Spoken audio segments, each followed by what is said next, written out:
Libro 14, lectura 30.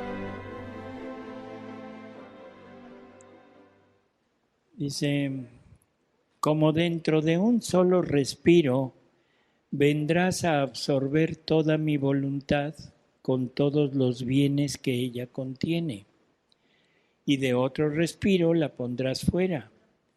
Y mientras esto haces, cuantas veces la aspires y cuantas veces la emitas, tantas veces multiplicarás mi vida, mis bienes. Cada acto que hagamos en la divina voluntad genera una vida divina. ¿Qué? Sí. O sea, cada acto que hagamos se produce, se genera, aparece, como le quieran llamar, una vida divina. Y esa vida divina, ya dijimos, es completa, pero nueva, con nuevos atributos, con nuevas bellezas, con nuevas bienaventuranzas que Dios saca de sí mismo para ponerlas en esa vida. ¿Será una vida distinta? ¿Será una vida divina? Sí, pero donde Dios mostrará más cosas de lo que Él es, pero eso lo va a poner en el alma que vive en la divina voluntad. Por lo tanto, ahora el alma que vive en la divina voluntad se convertirá en cielo. En cielo. Un cielo dentro del cielo que es Dios. Dios está manifestando nuevas obras de Él, nuevas características de Él en el alma. Y ahora todos los bienaventurados tendrán que ir a felicitarse en el alma de aquella criatura. Y Dios mismo se felicitará en el alma de la criatura. ¿Mandé? De la que vive en la divina voluntad.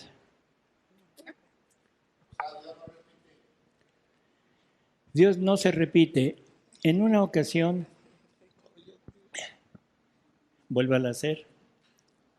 O sea, dentro de lo que le muestra a la persona, a los bienaventurados, es que Él es tan original, que tiene tantas cosas para darnos, que no se da lujo de repetir los regalos que cuando se vive en la divina voluntad, siempre está creando, siempre está innovando, siempre está planteando algo o regalando algo nuevo, ¿no? Así es.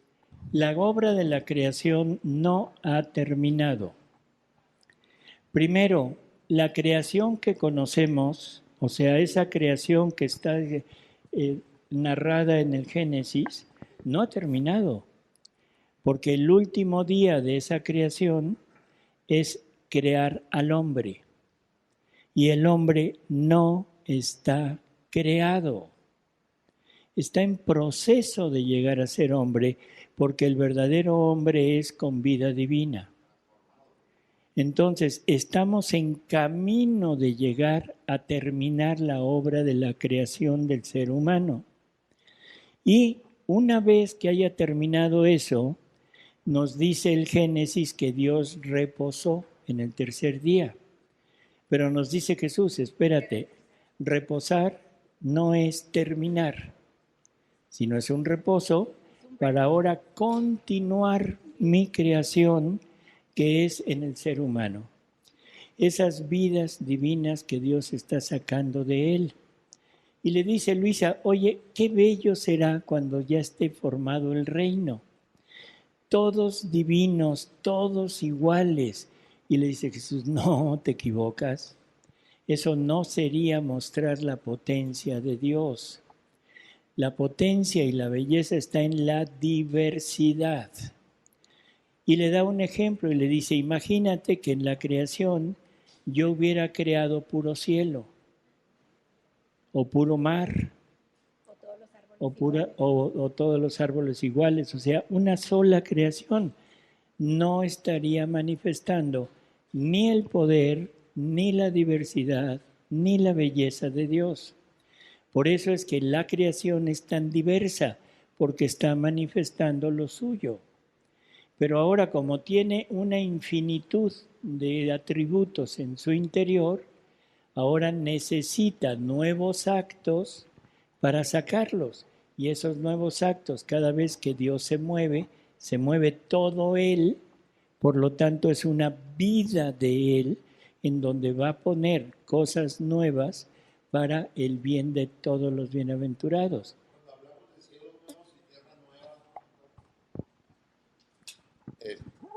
¿Puede entrar en eso que usted está diciendo? No, no puede. Eso Entra, es. pero con gente nueva o transformada, ¿no? O sea, obviamente, en la divina voluntad. Así es. Y siempre lo hemos tomado como que va a destruir el mundo y va a crear Y va a otro. crear otro, sino más bien lo va a transformar. Pero en usted, no, Sí, sí, en nosotros. no en el mundo de afuera. Porque en su momento dice que ya no va a haber mar, por ejemplo. ¿Ya no va a haber qué? Mar, ¿Mal o mar, mar, Mar. agua. ¿Dónde dice eso? Pues está en la palabra de Dios. ¿Que ya no va a haber mar? Sí, cuando venga la nueva Jerusalén y todo eso. No, entonces hay que irnos al mar para gozarlo. No sé si es en sentido figurado No, o literal. o sea, él dice, crearé tierras nuevas, cielos nuevos. O sea, pero está hablando del alma. Está hablando del alma. Del ser humano. Cuando usted tenga una vida divina de usted, ahí Dios pondrá cosas nuevas, diferentes de todo lo que ha creado, para que ahora los bienaventurados, los ángeles y Dios mismo lleguen a gozarse de usted. ¿No? A ver, ¿cómo? O sea, es que esto de saca una persona nueva y la pone en el alma de la persona que vive en divina voluntad. ¿Cómo es que pone una persona nueva en nuestra alma? Una vida divina nueva. Ah, ok. Vida divina. Y entonces la Jerusalén a donde yo pensaba que nos íbamos después de la muerte, ¿no? ¿Cómo se acomoda todo esto a esta parte donde... ¿Dónde qué? Pues donde lo que nos acaba de explicar, donde cada persona es diferente y existe como todo un mundo dentro de nosotros. O sea, ¿cómo? Esa es la Jerusalén nueva. O sea, no es una ciudad que va a bajar del cielo. No va a bajar una ciudad así completa, con un río. No, eso es las almas que llegan a vivir en la divina voluntad, son esa tierra nueva, ese cielo nuevo. Es el alma que vive en la divina voluntad. Ok, y vamos a permanecer en la tierra. ¿Y qué? Vamos a permanecer aquí en la tierra. El tiempo que Dios lo decida, sí. Y después pasaremos al cielo.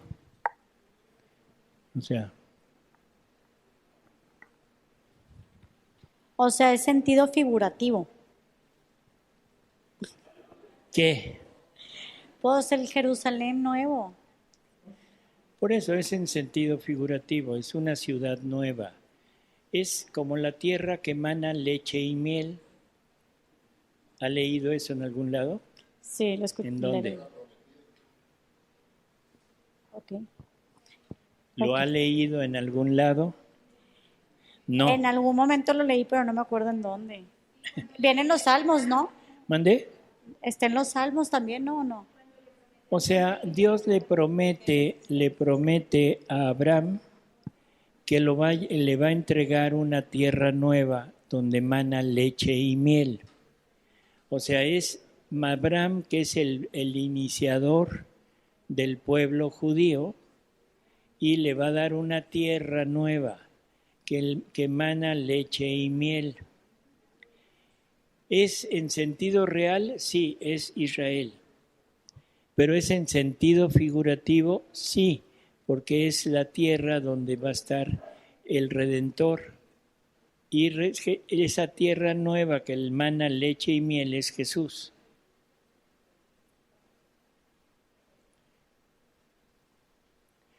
Uno de los problemas que tenemos y que también Jesús nos advierte sobre eso es que todo lo que está revelado, tanto en la revelación pública como en las revelaciones privadas, todo lo llevamos en el punto material, todo lo queremos analizar desde el punto material.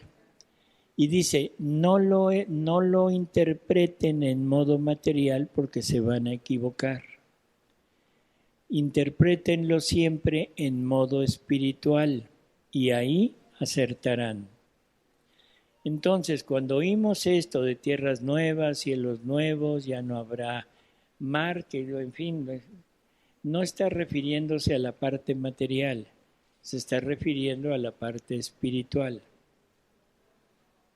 Doctor, es en Apocalipsis 21, dice, vi un cielo nuevo y una tierra nueva. El primer cielo y la primera tierra habían desaparecido. El mar ya no existe. Uh-huh.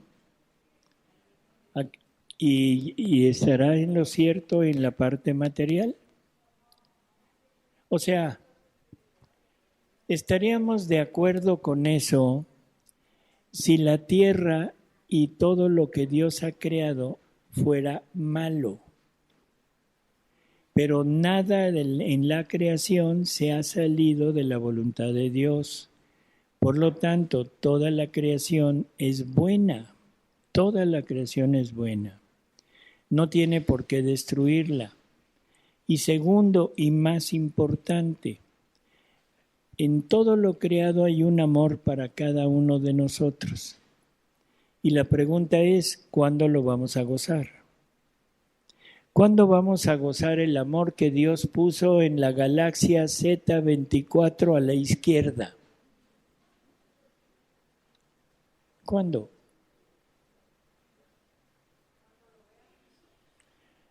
Tendremos que llegar a esa galaxia para tomar el amor de Dios en nosotros.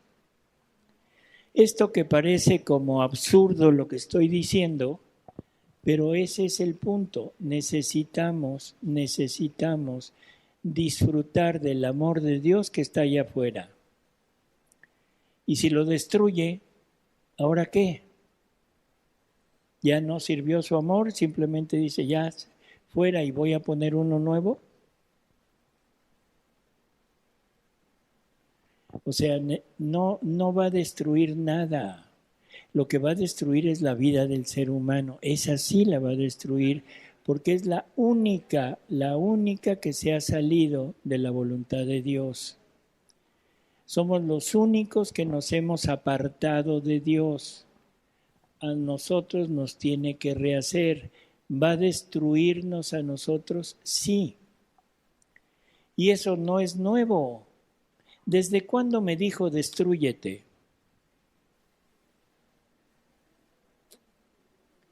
¿Desde cuándo?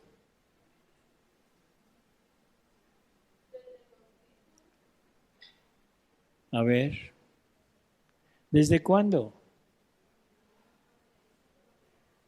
¿Mandé?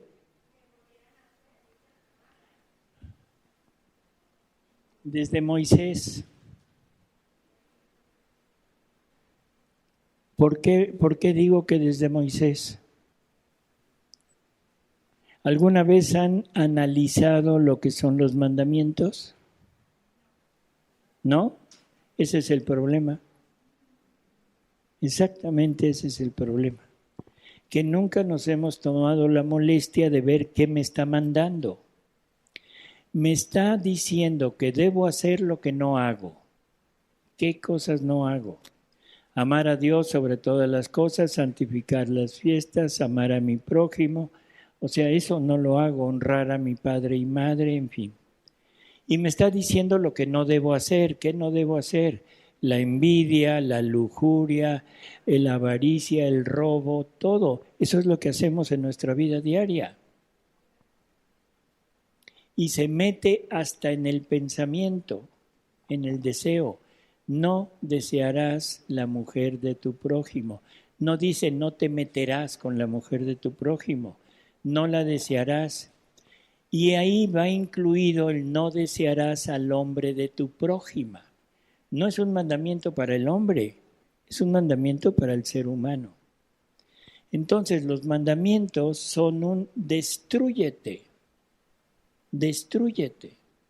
Pero ¿quién los entiende? Nadie, porque no nos hemos tomado la molestia de analizarlos. El reino este que estamos diciendo ahorita, que no lo dijo Jesús en el Evangelio, primero busquen el reino de Dios y su justicia, y todo lo demás les será dado por añadidura. Y la pregunta es, ¿quién lo cree? Nadie. Es más, ya le inventamos algo nuevo para salvarnos de eso. Y ya en vez de decir eso, ahora decimos, a Dios rogando y con el mazo dando. ¿Sí se entiende? O sea, le voy a rogar a Dios, pero yo soy el que va a hacer. No es primero busco el reino de Dios y todo lo demás se lo dejo a Él, que me lo va a dar por añadidura. Entonces la pregunta es, ¿creemos en Dios? No creemos en Dios. No creemos en Dios. O bueno, sí le creemos para no ser tan así, tan tajante. Pero yo les puedo asegurar que el demonio cree más en Dios que ustedes. El demonio cree más en Jesús que ustedes. Y no le vale de nada. Entonces, ¿qué debemos hacer? ¿Creer en Jesús? Por favor, dejen de creer en Jesús. Créanle a Jesús. Créanle a Jesús.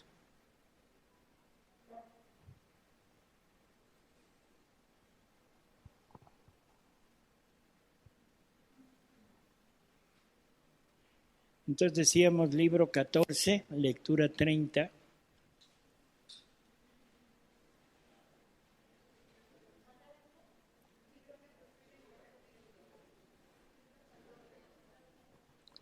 Libro 14, lectura 30. Dice, mayo 19 de 1922. Y dice, como dentro de un solo respiro vendrás a absorber toda mi voluntad, que esto ya lo habíamos leído ahorita, con todos los bienes que ella contiene, y de otro respiro la pondrás fuera, y mientras esto haces, cuantas veces la aspires y cuantas veces la emitas, tantas veces multiplicarás mi vida, mis bienes. En el cielo, los bienaventurados gozan de toda la beatitud que contiene mi querer. Viven en él como en su propio centro, pero no lo multiplican, pues en ellos están ya fijos sus méritos. Tú eres más feliz que ellos, pudiendo multiplicar mi vida, mi querer, mis bienes. En ellos mi querer es felicitante, en ti es obrante, y pido tus actos para multiplicarme. Cuando tú obras, estoy mirando con ansias si obras en mi querer para recibir el contento de verme multiplicado en tu acto. ¿Cuánto deberías estar atenta y no dejar pasar nada?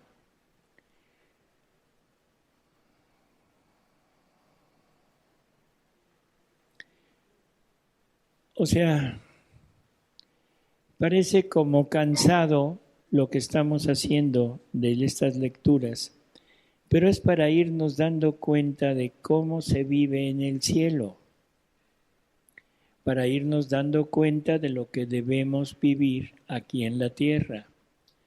Cuando decimos vivir mi cielo en la tierra, pues suena bonito, suena agradable, y dice uno, ay, sí, yo quiero vivir mi cielo en la tierra. Bueno, pero ¿y eso qué significa? ¿A qué me comprometo? Eso no lo quiero saber, nada más quiero decir, uy, va a ser bien bonito vivir el cielo desde aquí, ¿de acuerdo? Pero también tiene obligaciones, tiene cosas que necesitamos hacer y ahí es en donde no nos gusta oírlo. Si en vez de decir quiero vivir mi cielo, cómo vivir el cielo en la tierra, le hubieran puesto todo a lo que tienes que renunciar para vivir el cielo en la tierra, no estarían aquí. ¿Sí se entiende? Así, no, todo lo que tienes que sufrir para vivir el cielo en la tierra, dices, no, eso no es católico. Mejor me voy a la iglesia, pare de sufrir.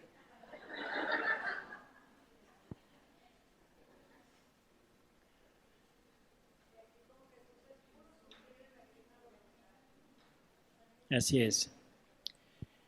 Libro 16, lectura 27.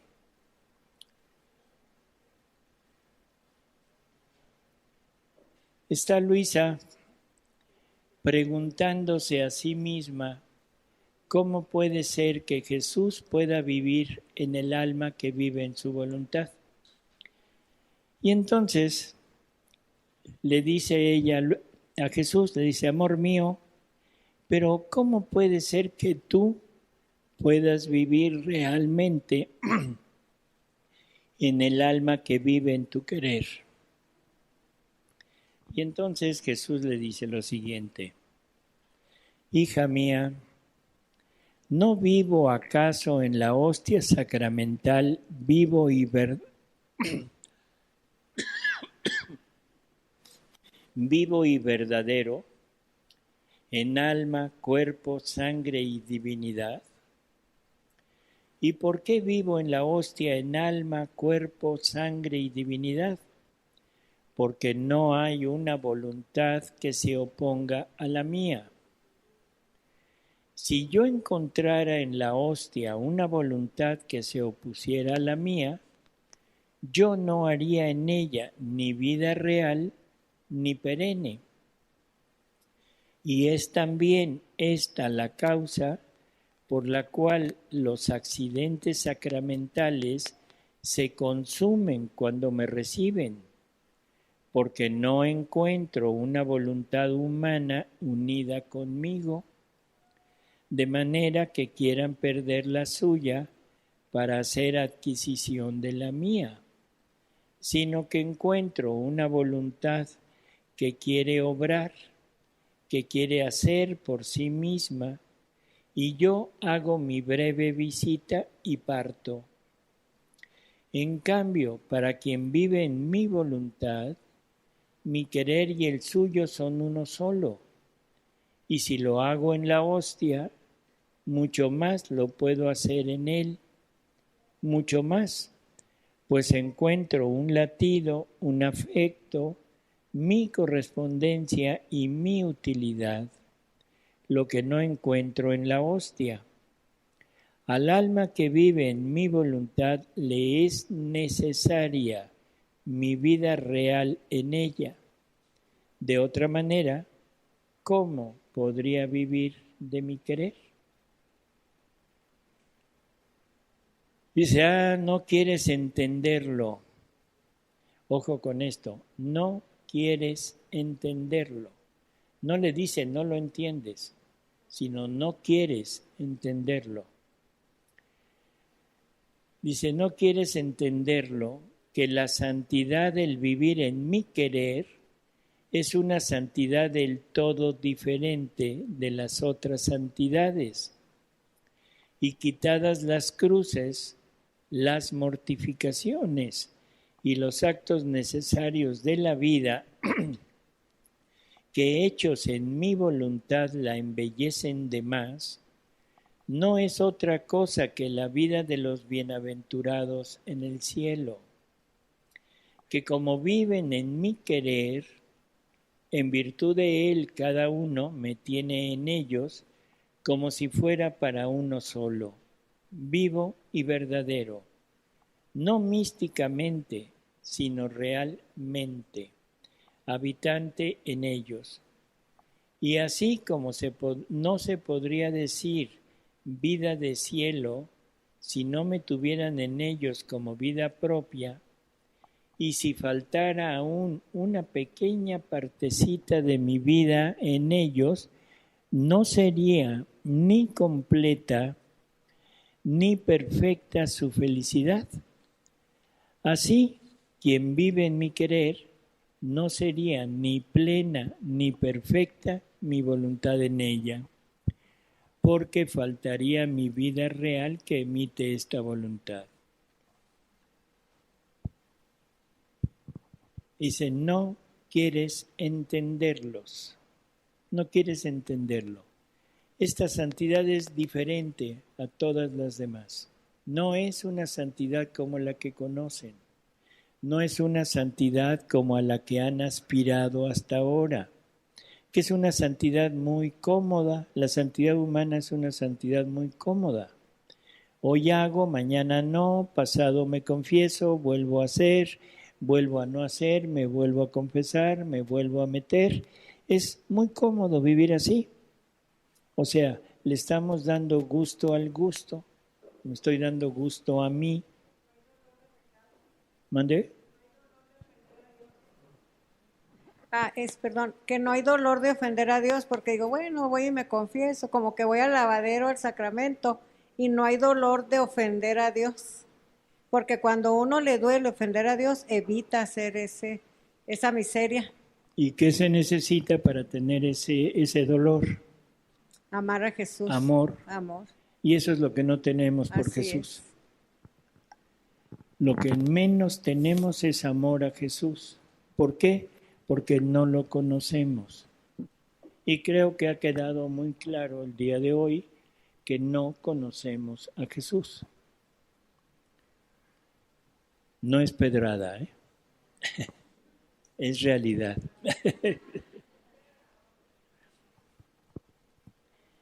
Entonces, ya vimos todo esto. Y luego dice, no quieres entender lo que la santidad del vivir en mi querer es una santidad del todo diferente de las otras santidades.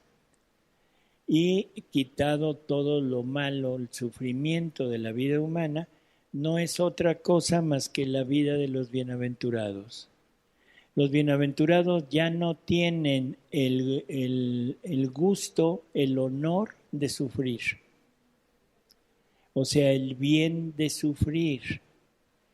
Entonces ellos ya están en su punto, ya hicieron todo, ya no hay forma de que hagan más. Por lo tanto, ahora el alma que vive en la divina voluntad tiene más gozo que los bienaventurados, porque el alma que vive en la divina voluntad tiene la posibilidad de sufrir. Y el sufrimiento ya sabemos lo que ocasiona.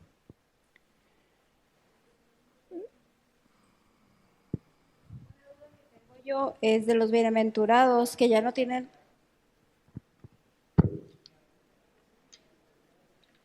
Ajá, dígame. Que ya no tienen la posibilidad de sufrir, es porque ellos ya sufrieron, ¿verdad? O sea, ellos ya pasaron ese nivel. O no sufrieron y tuvieron que ir a sufrir al purgatorio.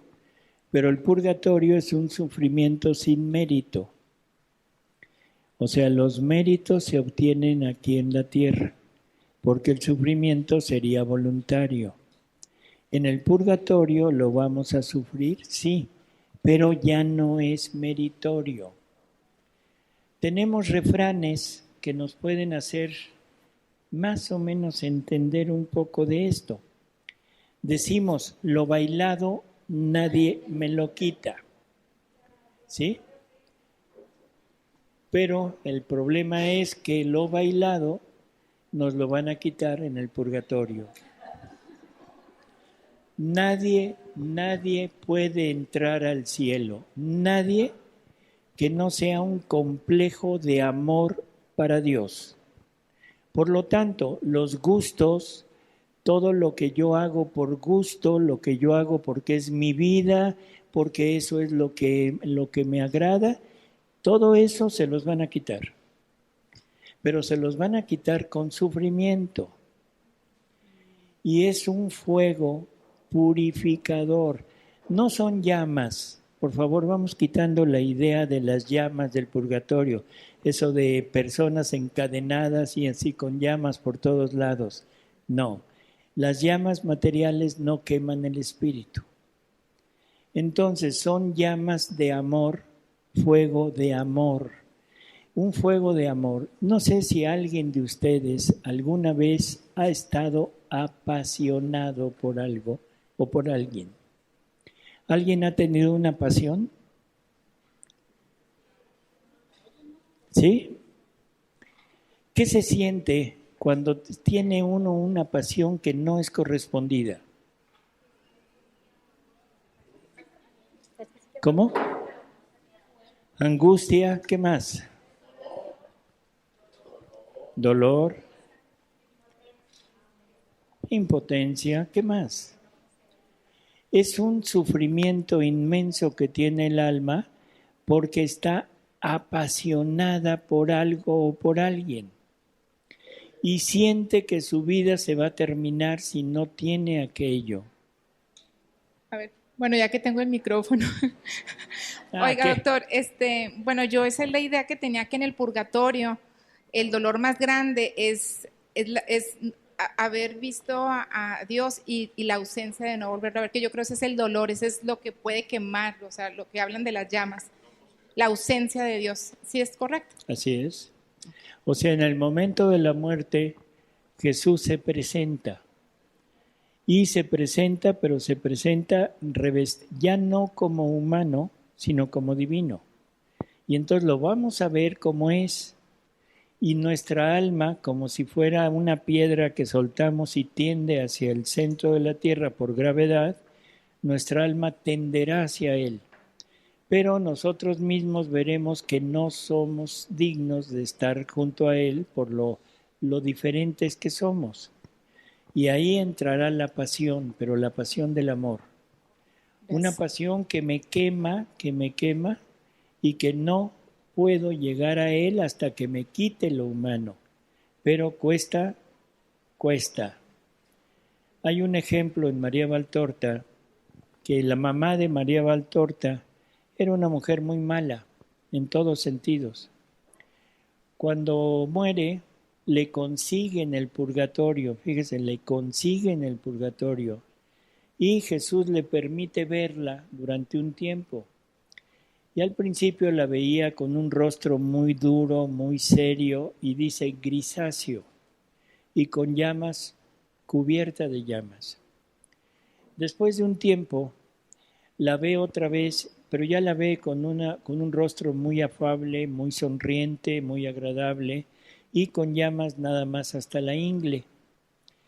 Entonces empieza a platicar con ella y le dice, oye, estás muy diferente. Antes te veía de esta manera. Y le dijo, sí, es que antes primero tuve que purgar mi pecado de espiritual. O sea, me llevó años, creo que fueron 6 años, en entender que era justo que me humillara ante Dios. Le llevó 6 años. O sea, a pesar de verlo, a pesar de sentirse atraída, pero el ego, lo que tiene el de posesión el alma, no la dejaba humillarse ante Dios. Dice, después de eso, cuando ya entendí, cuando ya pude hacerlo, después pagué las penas morales. Y dice, y tú sabes que mis amistades no eran buenas. Penas morales son los apegos a las personas. Dice, ahora ya nada más estoy pagando las penas físicas y esas ya son lo de menos y muy pronto estaré en el cielo. O sea, pero imaginemos lo que será 6 años en el purgatorio. No sabemos si son 6 años tierra o quién sabe qué tanto. Pero ¿qué necesitaremos para entender que Dios merece que yo me ponga a disposición de Él? ¿Qué necesitaré para entender que todo lo que hago lo he hecho mal toda mi vida, aunque estoy supuestamente haciéndolo bien? ¿Mande? ¿Un retiro conmigo? Ahí voy. Es que yo quiero preguntar, tengo 3 preguntas. La primera es, ¿hay gente en el cielo? O sea, porque está muy difícil, o sea, es una renuncia muy entera y todos los santos que están reconocidos por la iglesia, me imagino yo, que no tuvieron la fortuna de conocer la divina voluntad, porque Así es toda una es. doctrina. Así es. Entonces eran actos humanos. Sí, pero ellos cumplieron hasta donde conocieron. Dios justo. nunca juzga o nunca pide algo que no le ha dado a la criatura. Entonces, todos hemos vivido en la voluntad divina, todos, hasta Satanás vive en la divina voluntad. Pero cada quien toma hasta donde conoce. Y hasta donde conoce es hasta donde debe cumplir. Si cumple hasta donde conoce, la hizo. Si no cumple, bueno, habrá que ver qué es lo que necesita pagar. Okay. Por eso es que todos los santos han entrado al cielo, sí, porque han cumplido las virtudes humanas. Hasta donde les han dado a conocer. Y algunos han entrado después del purgatorio. Bueno, la gran mayoría. Sí. Porque a la hora de ver a Jesús nos vamos a rendir, eso es seguro. Pero llevamos una costra inmensa de cosas humanas, de deseos, de gustos, de prácticas, de todo lo humano. Y eso es lo que me tengo que quitar, pero allá ya no hay voluntad para hacerlo. Ahí es con sufrimiento.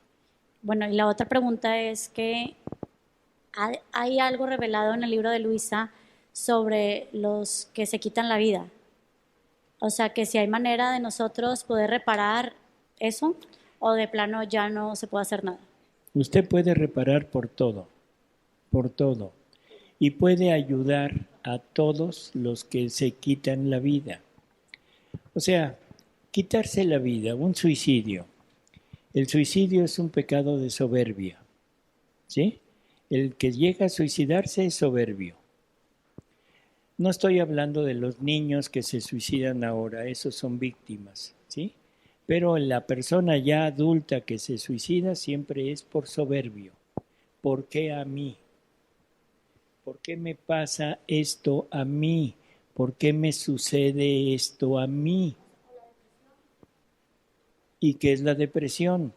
No me vaya a salir con tonterías de la medicina, ¿eh? De que la serotonina, esos son cuentos. Es la ausencia de Dios, o sea, yo siento que es como darle oportunidad al demonio que se mete en el pensamiento y empiece a... Así es. No sé. La causa de todos los males del ser humano es la ausencia de Dios en él. La depresión es una manifestación de la soberbia y de la impotencia juntos.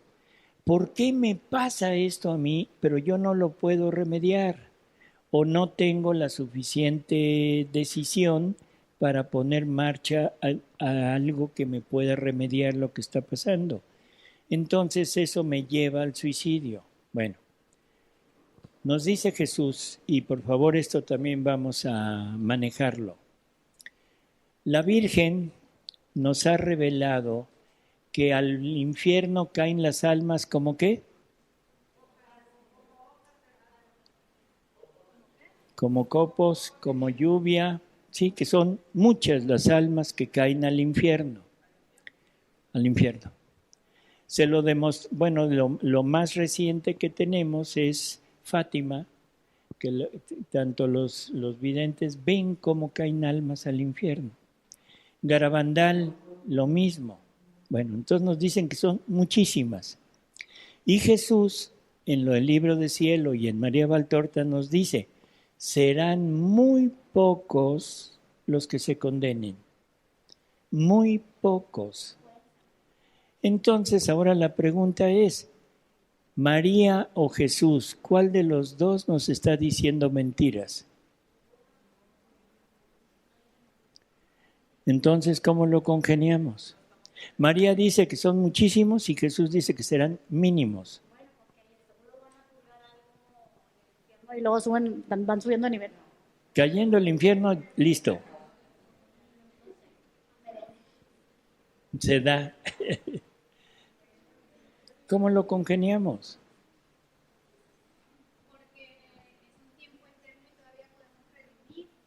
¿No? Tibiecita. O sea, leemos otra vez las horas de la pasión, por favor.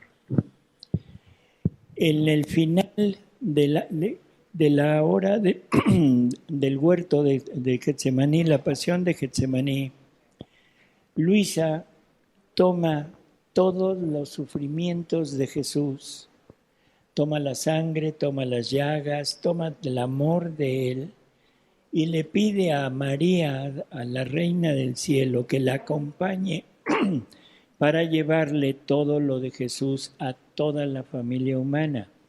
Y empiezan a recorrer con los enfermos, con los moribundos, con los que están a punto de pecar, con los que viven en regiones que no hay conocimiento de Jesús. En fin, van recorriendo en las almas del purgatorio.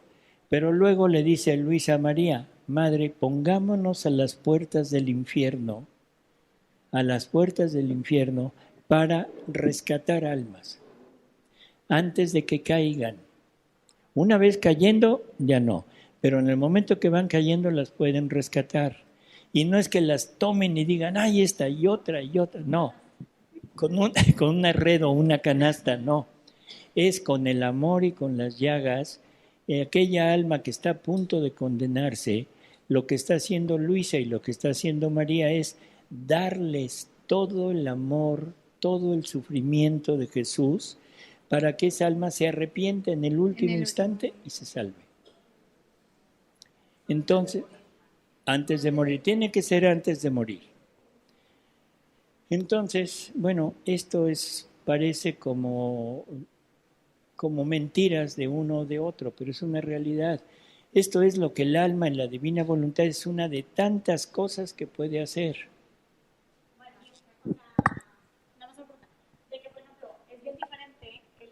De si te avientas de un puente porque tienes microsegundos para pensar y que te pase algo, a una bala, ¿no? O sea, creo yo... Ah, sí, con una bala es instantáneo. Pues, ¿Y qué tal si sale ahorita?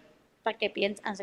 Sale ahorita, no se fija, se tropieza, se cae y pasa un camión, le pasa por la cabeza y ¡pua! ¿Y qué dice la gente? Ni Pío dijo. Sí.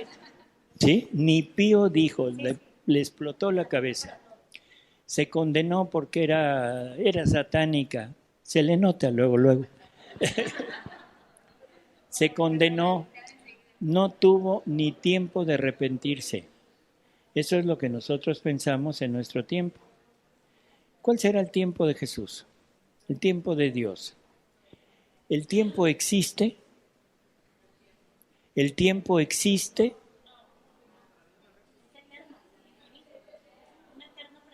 El tiempo no existe. El tiempo es una creación de Dios que está puesta en función de espacio y de movimiento. El tiempo en la Tierra lo medimos por la rotación de la Tierra alrededor de su eje y por la rotación de la Tierra alrededor del Sol. Pero ahora yo pregunto, ¿un día de la Tierra será igual a un día de Plutón? ¿Por qué? Por la distancia que tiene que recorrer para darle la vuelta es infinitamente superior a la nuestra. Por lo tanto, un día aquí y un día allá son diferentes. ¿En cuántas partes puede dividir un segundo?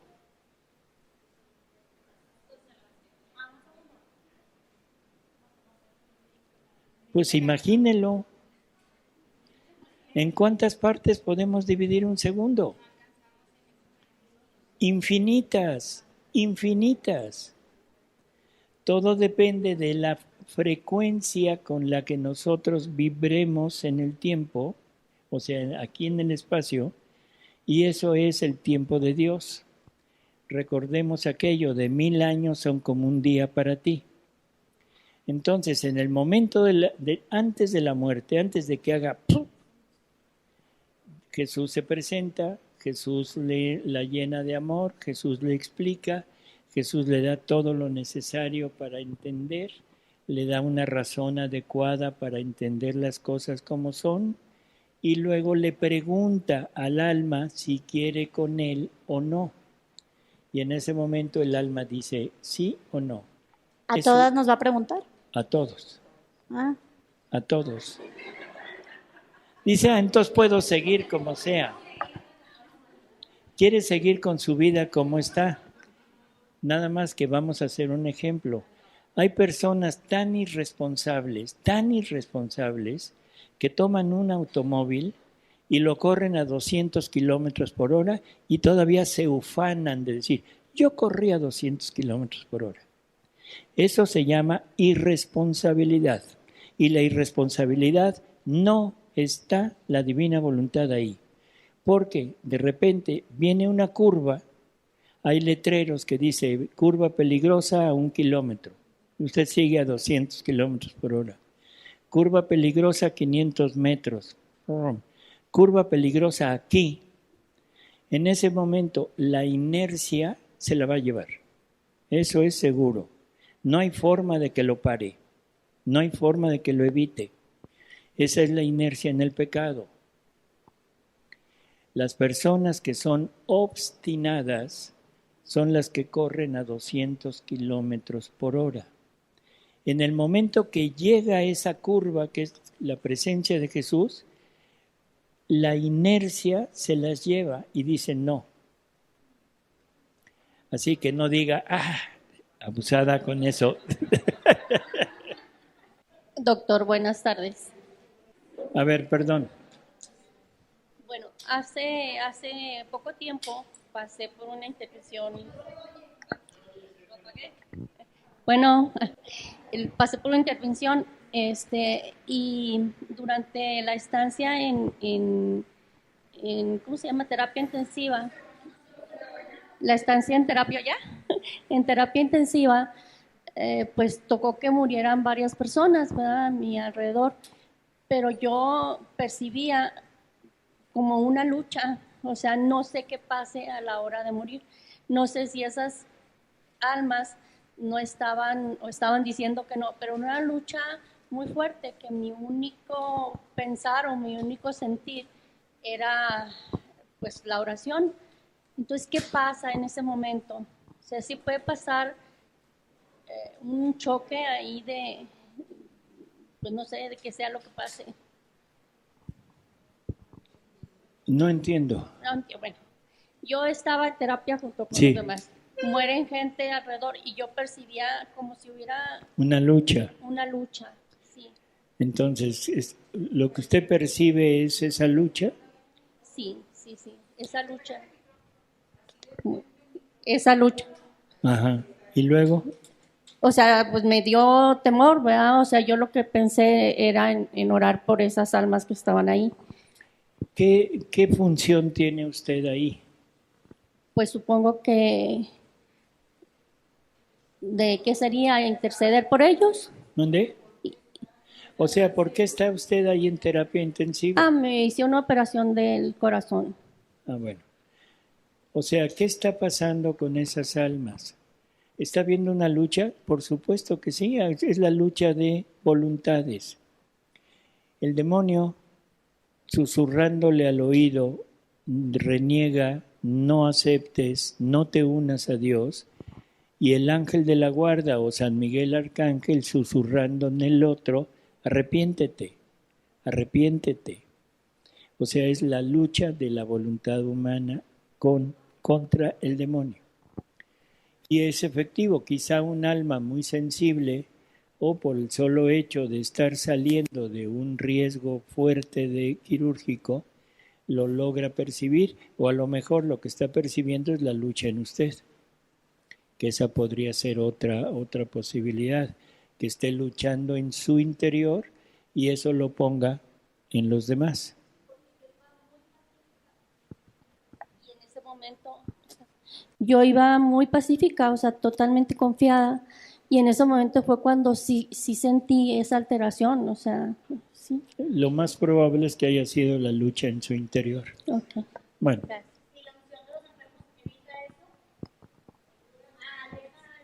ayuda. No, que lo aleje así ya. No. Por favor, no pongamos todo en Dios. Estamos quitando la voluntad humana. Y la voluntad humana es la que se salva. Aquel que te creó sin ti, no te salvará sin ti. ¿De acuerdo? No es rogarle a San Miguel Arcángel que venga y que me quite al demonio. Eso no pasa. Eso no pasa. Es la misma guerra que hubo en el cielo, guerra de voluntades, es la guerra que va a haber aquí en la tierra, guerra de voluntades. El demonio susurrándonos, tratando de convencernos de separarnos de Dios, y el ángel de la guarda o San Miguel Arcángel o toda la legión angélica diciéndonos, no, ríndete ante Dios. Pero el que decide soy yo, no es San Miguel Arcángel quien me viene a defender. No es San Miguel Arcángel el que expulsa al demonio. No, soy yo. Soy yo. Bien, gracias. Y es que esa es mi pregunta, si el tener al divino querer cerca o dentro de nosotros, viviendo nosotros en el dándole vida a la... Ya no tiene problema. Ya no hay problema. Ya no hay problema. Bueno, falta estar allá adentro. Va. Bueno.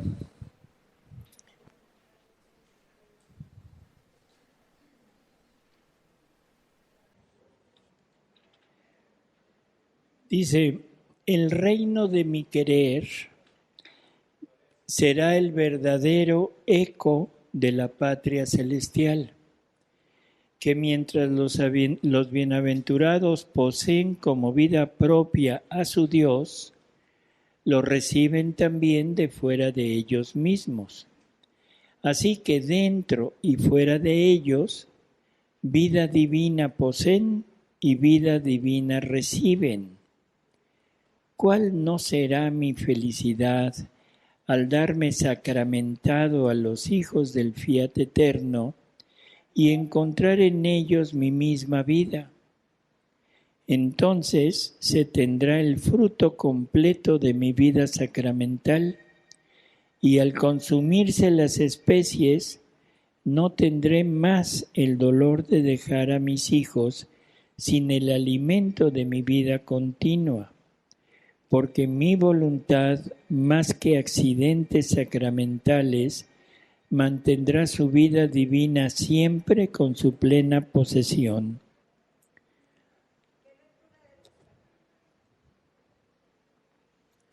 $6.82.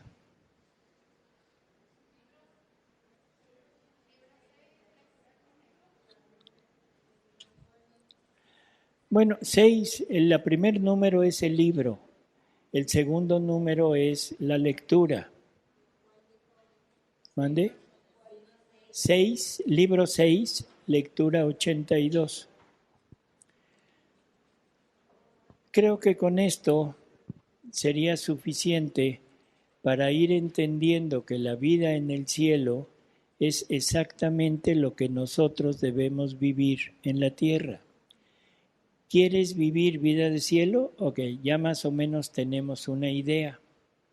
Ya nos vamos adentrando en el conocimiento de lo que es vivir vida de cielo, de lo que es vivir en la divina voluntad.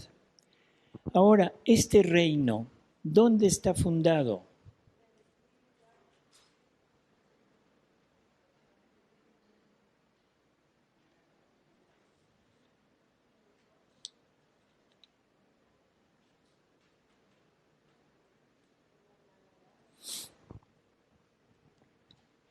¿En dónde se funda el reino?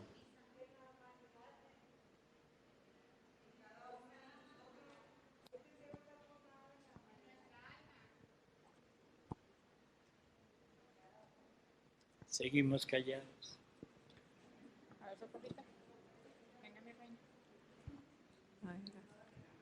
¿Cuál es el fundamento del reino? ¿Cuál es el fundamento? El cimiento. Es la humanidad de Jesús. La humanidad de Jesús. Es la humanidad de Jesús. Entonces, vamos a ver más o menos lo que nos dice sobre quién y cómo se funda este reino. Libro 23, lectura 43. Nos dice lo siguiente: hija mía, toda mi vida oculta y tan larga no fue otra cosa que el llamado del reino de mi voluntad divina sobre la tierra. Quise rehacer en mí todos los actos que debían hacer las criaturas en ella, para después dárselos a ellos. Y lo quise hacer junto con mi mamá. La quise siempre junto en mi vida oculta para formar este reino. 2 personas lo habían destruido, Adán y Eva. Otras 2, yo y la soberana reina, debíamos rehacerlo. Así que primero pensé en el reino de mi voluntad divina, porque la voluntad humana había sido la primera en ofender a la mía, sustrayéndose de ella. Todas las otras ofensas vinieron en segundo grado, como consecuencia del primer acto. La voluntad humana es la vida o la muerte de las criaturas, su felicidad o su tiranía, y desventura, en la cual se precipita.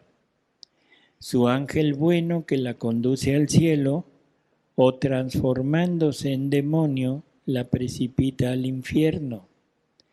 Todo el mal está en la voluntad, como también todo el bien, porque ella es como fuente de vida puesta en la criatura, que puede hacer brotar alegrías, felicidad, santidad, paz, virtud, o bien arroja de sí fuentes de penas, de miserias, de pecados, de guerras que destruyen todos los bienes.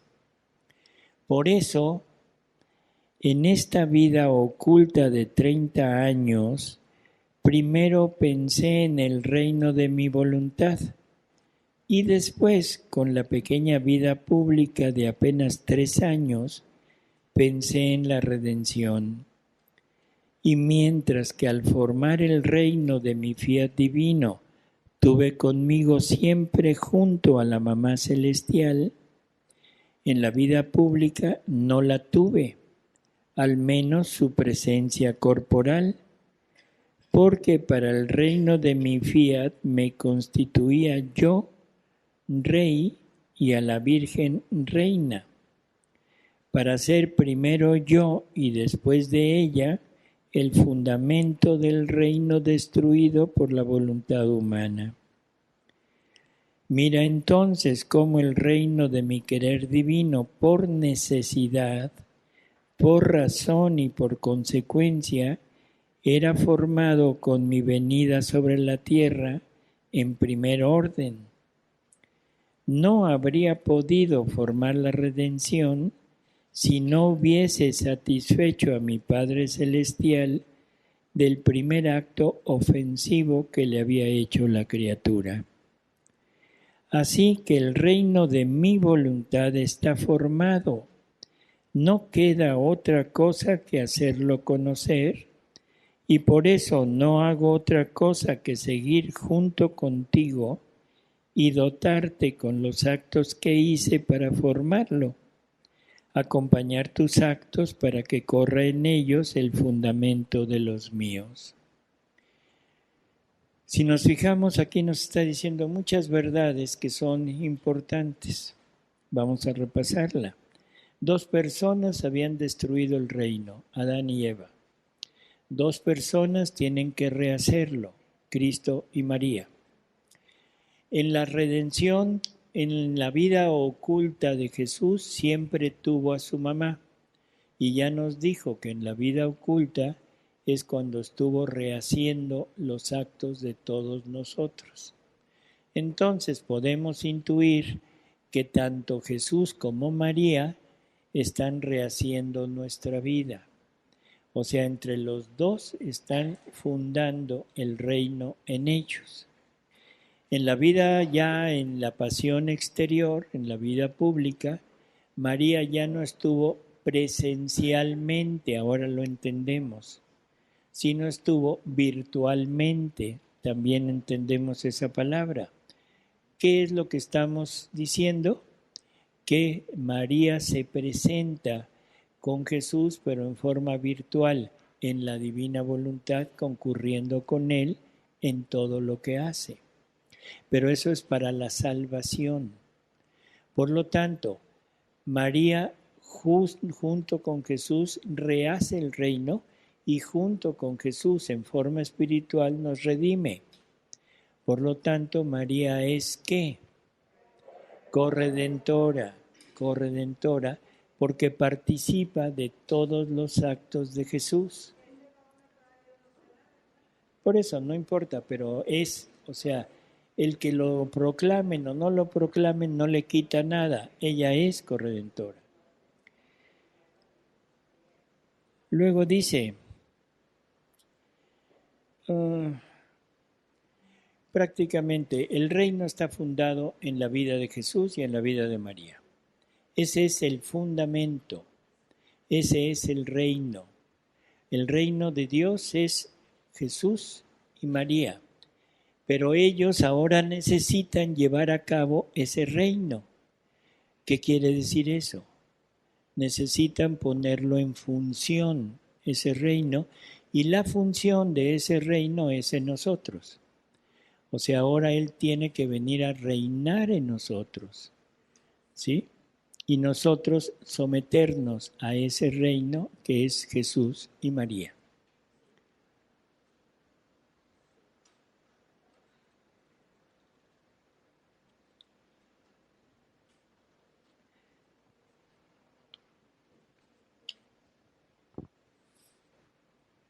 Luego nos dice lo siguiente. Dice, el reino de mi voluntad está preparado en mi humanidad. Y yo estoy pronto a ponerlo fuera para darlo a las criaturas. Se puede decir que he formado los fundamentos, he erigido las construcciones, las habitaciones son innumerables y todas adornadas e iluminadas no con pequeñas luces, sino con tantos soles por cuantas verdades he manifestado acerca del fiat divino. No se necesita otra cosa que aquellos que lo habiten. ¿Sí? Habrá lugar y habitación para todos, porque es vasto, más que todo el mundo. Con el reino de mi voluntad todo será renovado en la creación. Las cosas se pondrán en su estado primero. Por eso es necesario y vendrán muchos flagelos para hacer que la divina justicia se ponga en equilibrio con todos mis atributos. A ver, la misma pregunta y creo que voy a obtener la misma respuesta. ¿Qué dijo?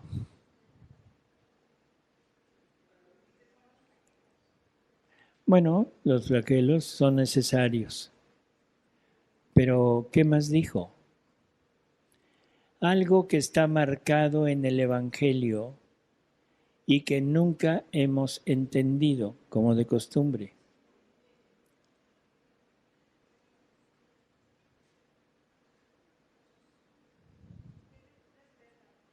Bueno, pasamos a otra lectura.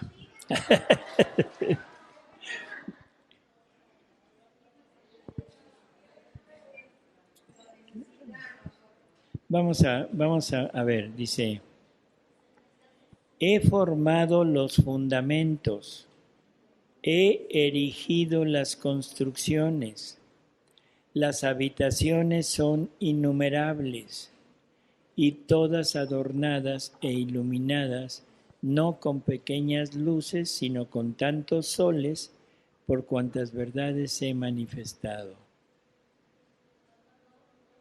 ¿Qué está diciendo?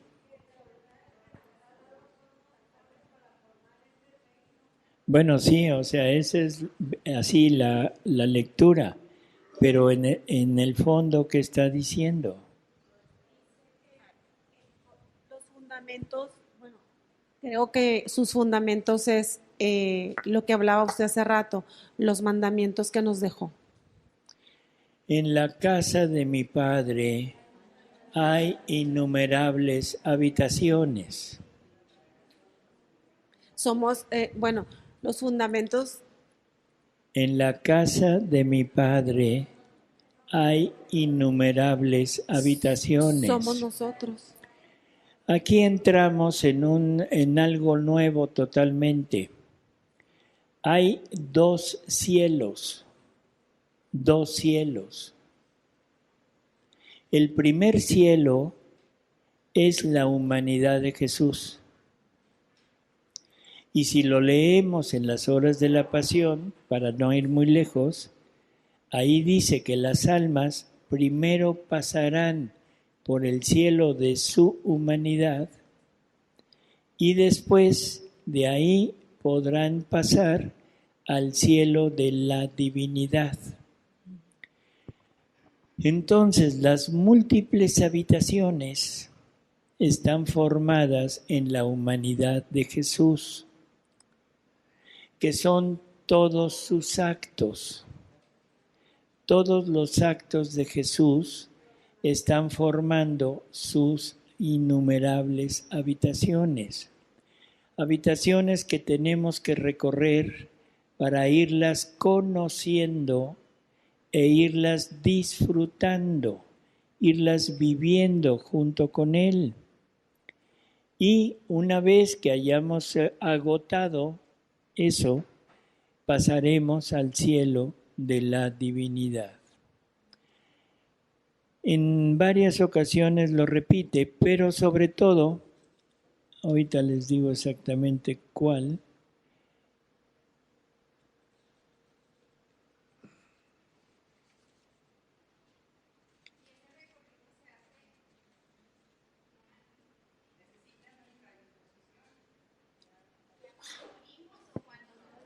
¿Ya cuando qué, perdón? Ese recorrido por las habitaciones con Jesús para disfrutarlas se hace antes de morir, cuando alcanzamos la divinidad en la tierra, el cielo en la tierra, y el reinado de Dios viene aquí ya en todos, o se hace cuando morimos. Normalmente se hace después de morir. Pasaremos al cielo de la humanidad y después pasaremos al cielo de la divinidad. Pero si vivimos en la divina voluntad, estamos recorriendo el cielo ¿cómo se llama? De la humanidad de Jesús. Okay. Entonces podríamos obviar eso, ¿sí?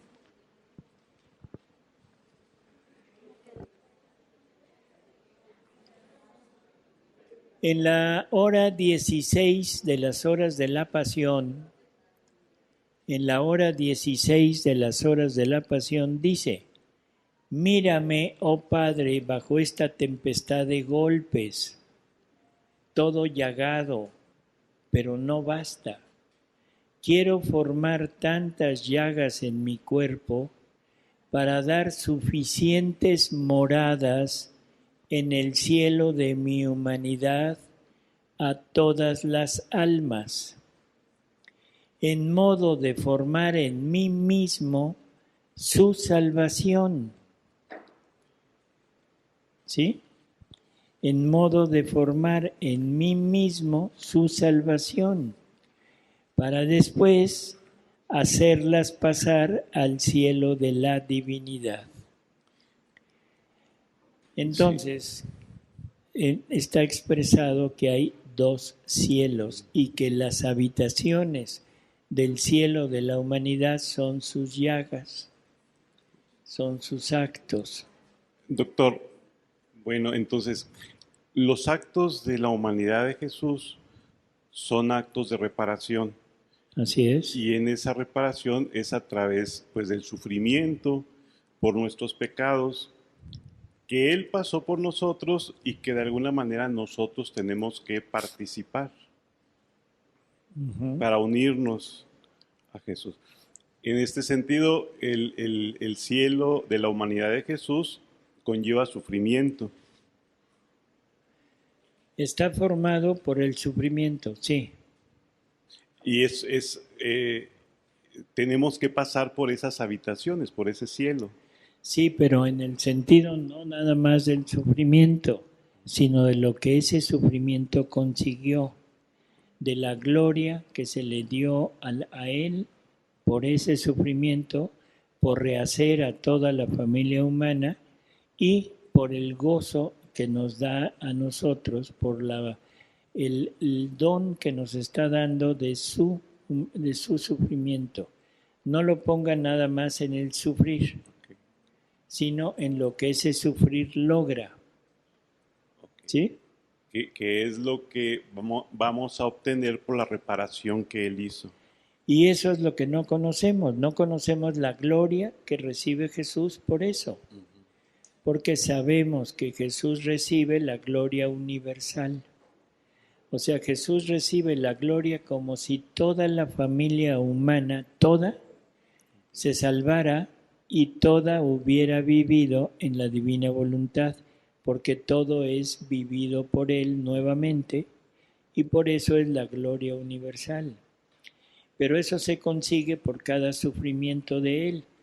Entonces, esas habitaciones son donde nosotros iremos a conocer lo que hizo Jesús y lo que significó eso, y lo empezaremos a gozar.